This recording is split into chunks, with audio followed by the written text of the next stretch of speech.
Hello everyone. Today we are going to take the quick recap of Unit 4, the Consumer Protection Act, Business Law. So in this unit you have to learn the difference, definition and meaning of Consumer Protection Act, when it was implemented, and certain rights are given under this Consumer Protection Act of consumers. So we have to learn the right to safety, right to information, right to choose. These all are the rights of a consumer. And what is the objectives of this act you have to learn. We have to also understand the meaning of consumer and customer. What is the meaning of a consumer and customer? We have to also know the types of consumers. There are two types of consumers of goods and consumer of services. So based on consumer of goods, what are the features? So these are the features that if you are the consumer of goods, buying goods for consideration, user of goods with the approval of buyer, goods should not be purchased for resale or any commercial purpose.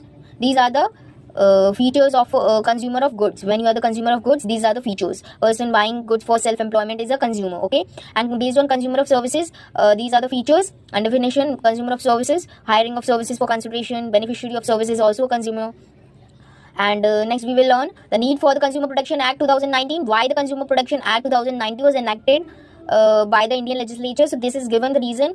So we will learn that also. What are consumer rights under Consumer Protection Act 2019? We have to learn all the 6 rights or 5 rights given under the Consumer Protection Act 2019 under Section 2(9) of the Act, which are as follows: right of consumer to be protected against and from it. Okay. Then next we have to learn what are unfair trade practices under Consumer Protection Act. These are the unfair trade practices. 4 points we have to learn.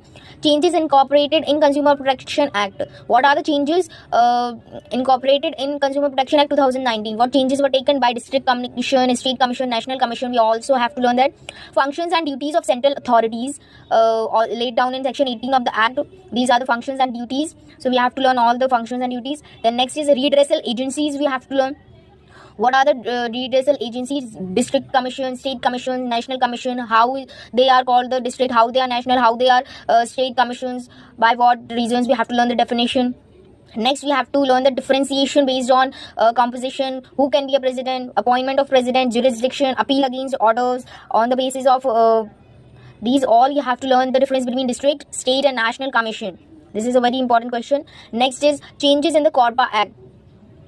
So what are the changes taken? This is the short definition. Under 2021 rules with the district commission, state commission, national commission, what are the changes taken? Under 2019, what changes taken? And under 2000 means under 1986, this was the changes. Then in 2019 it became this. Then 2021 now it is implementing this under all the commissions, redressal agencies. So what is the meaning? Next is what is the meaning of complaint? We have to learn the meaning of complaint, and a complaint can be filed in which situations. These are the points given over here.